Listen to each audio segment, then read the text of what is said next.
এই দেখো এই শাকটাকে কাঁচা বাটবো, কাঁচা বেটে খাওয়া হবে। তো এই যে জিরে দিয়েছি একটুখানি আর কাঁচা লঙ্কা দিয়েছি, জিরে কাঁচা লঙ্কা দিয়ে রান্না করব।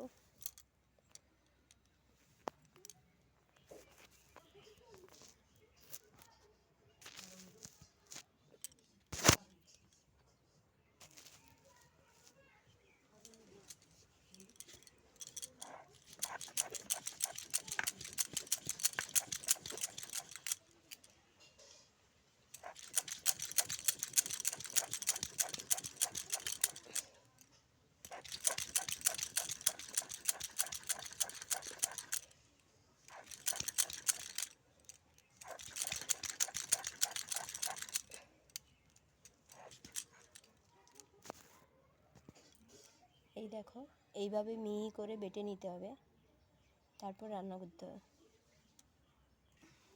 এইভাবে মিহি করে বেটে নিতে হবে, তারপরে পরিমাণ মাফিক নুন দিবে, নুন দিয়ে ভালো করে খাবেন, খেতে খুব ভালো লাগবে।